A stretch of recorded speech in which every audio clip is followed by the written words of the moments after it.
and you're watching Rootstv Nigeria. You are watching our special interactive with presidential candidate Kingsley Moghalu. He is running on the platform of the Young Progressives Party, the YPP. It's good to have you on Rootstv, sir.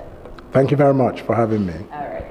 You seem to have gotten a lot of momentum from the debate, as you were rated by so many different platforms as having outdone the other candidates that were standing there during the exchange. That's a good thing, isn't it? Tell me about it. But here's the thing. A lot of people feel that you're quite elitist. Your message is designed mostly for the literate and the educated, which could be problematic mathematically for some people, considering that less than 40% of Nigerians are literate and educated, according to the Ministry of Education 2017 report. So how do you intend to reach about 60% of Nigerians, which is a massive number of people, especially in the grassroots, who probably don't understand your message, your policies, and which they stand to gain by being with you? The notion that I'm an elitist candidate is the biggest fake news of the 2019 presidential election. The YPP is a grassroots party spread across 36 states in every local government area. I have gone to far more grassroots locations across the country, markets, villages, states, than any other candidate in this election. Yes, but when you look elegant in a nice kaftan, some people think that means you're elitist. But how are you able to translate your message to these people, considering the fact that, we just listened to you in the interactive. Yeah, how do you translate it? Absolutely. We have jingles in various languages in this country. We have brochures and flyers in all the major languages of Nigeria. The truth is, we are reaching Nigerians at the grassroots in the language they understand. I speak Pidgin. I have given several interviews in Pidgin. So this is just such a false narrative, and that's why I call it fake news. I'm glad that you actually took time to clarify that. Now, the YPP Young Progressives Party, a lot of people see it as a more youth-oriented party. Yes. And while we are glad or hoping for a more youth party or a more youthful government, a lot of people think that most of the people who are in your party could have less experience in handling governance issues or haven't really ever been in government. How do you deal with that, and how do you convince voters that you have the experience, or these other candidates on different platforms of your party running for different positions in your party have the experience to deal with the myriad of issues that we have in this country? Yes. Well, thank you very much. I'm running for president, and that's a position for which you should definitely have a lot of experience, which I do. I think nobody can question my experience or my competence for the post of the presidency. Having been a deputy governor of the Central Bank of Nigeria, having been a United Nations official for 17 years, having been a professor of economic development, in a very prestigious university in the United States. There are several YPP candidates down the ballot. We have 300 candidates down the ballot. We know that. Yeah.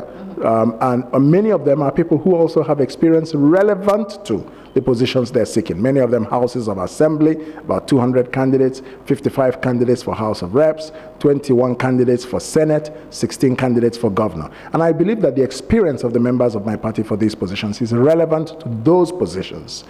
So I don't see a real problem. The party is a youth-oriented party. We welcome people of all ages, provided they are young at heart. That is to say, they are futuristic looking, not people who are steeped in the past. In the debate, I said that Nigeria's future cannot be built by those whose worldview is trapped in the military adventures and ethnic massacres in Nigeria in 1966. It cannot be built by those who have cornered our commonwealth and laundered it as entrepreneurship. That makes a lot of sense. The youth, the population of youth in this country is well between 60-70%, which is amazing. Absolutely. But which you appeal to, but you've got another 30% of 40% of mature people who are definitely going to go to the polls, because in the villages, in the grassroots, these are the people who end up voting. So how are you appealing to them? But that's precisely why I will win.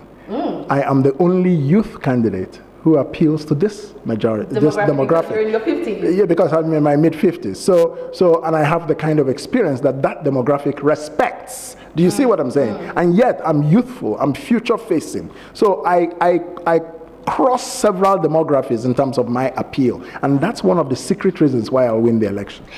Your running mate is a female. Yes. Guess so.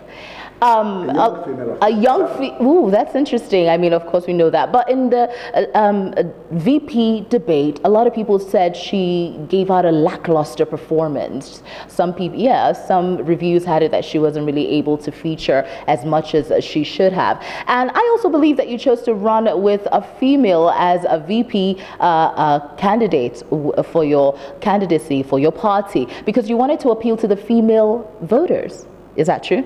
How is that working out for you? Is she able to attract female voters to you? And are people really, is she getting that message across to the women?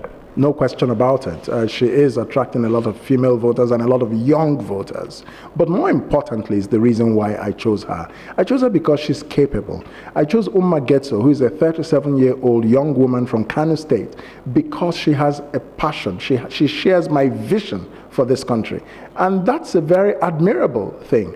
Most reviews of the vice presidential debate rated her as coming in third. There were 5 candidates on that debate. So that's a decent balance. I think that's a decent balance. I mean, and she can only, get better as we work together. But she's the raw material. She has. So you're pretty okay with someone who's learning on the job. I mean, that works for you? Well, when you balance everything, because she brings a background of entrepreneurship, she brings a background of activism in terms of the education of the girl child. So she's strong on some issues. She may not be strong in central banking, she may not be strong in foreign policy, but nobody has everything. And she's a vice president. I am the president, but the important thing is that she is interested, she is smart, she is very committed, and I think by the time we start the job as president and vice president, you will find her very ready on every aspect of government. You're from the southeastern part of the country, and I've been there a lot, and somehow your vibe doesn't seem to resonate that much. I'm not telling you this from personal experience, but from the people that we've spoken to, which could be a little weird for some people who would assume that because you're Igbo, you should have that, part of the country. So please answer that for me. Well, the reason is 2 things. First of all, I'm not an ethnic candidate for the Nigerian presidency. My support in the north is very strong. My support in the west is very strong. My support in the southeast also is strong, but it may not be what you think. It may not appear to be what you would like to see, precisely because my candidacy is not rooted in an ethnic ideology. It's a pan-Nigerian vision that speaks to Nigerians across every ethnic group, across every religious persuasion. And that's okay with me. The second reason is that the political elite of the Southeast are mental slaves. How is this? They have been persuaded that the people from that part of the country are politically second-class citizens. And so they're always pursuing, follow roles, and they're okay with that. So when they believe in zoning, that it's not yet the turn of the Southeast to produce the president, how can anybody give you as your turn what is yours constitutionally at any point in time? Do you see the point? I don't believe in zoning, but many of these expired politicians do. And they've brainwashed the people of the Southeast to have this belief that they're children of lesser gods. And so for one of them to come up to aspire for the presidency, it's almost like the way a lot of blacks felt when Barack Obama, as a black man, came up to aspire for the presidency. And yet, eventually he won. And yet, the blacks voted for him together with whites. So people will vote for me in the Southeast at the end of the day, just like every part of Nigeria. Interesting. You're asking people to donate about 1,000 naira, their lunch money, to your campaign. Yes. How do you intend to compete with these moneybags who are probably giving out, there are different programs in which they are giving out different forms? I don't want to make it sound political, but how are you going to compete? Programs such as trader money, vote buying by the APC government. You call it that? Of course it is. Very nice coincidence that it's very close to the elections that they're distributing 10,000 naira to traders in the market. So how do you intend to compete with that? I mean, they're in the grassroots. The question is, I will not compete with that. I cannot compete with that. Strategy is differentiation. I will beat them by being different. I cannot beat them by being like them. I haven't stolen the government funds that they have stolen. So how can I compete with them on that same basis? And I don't want to. We are appealing to the electorate in Nigeria on a very different basis, and they are buying into division. As you can see, you started this program by saying that, look, after the debate, you got a lot of momentum. No question about it. Many people in this country, after watching that debate, have decided that I'm the next president. So you're actually glad that the two bigwigs didn't show up? Tell me that again. Yes, I am. All right, we have been talking to Kingsley Moghalu, the presidential candidate for the YPP. Interesting conversation that we have here. Finally, just in 2 minutes, what gives you the conviction that you are going to win? I mean, in the press conference, you said you are going to win. What gives you that conviction? Because the people are tired of the status quo. Because people want something new, something different, something bold. And increasingly, they see that in me. That's why we will win. And we have our strategy, we have our messaging, which our internal research and polling is showing us is delivering. Thank you so much for talking to Rootstv Nigeria. You stay right here with us.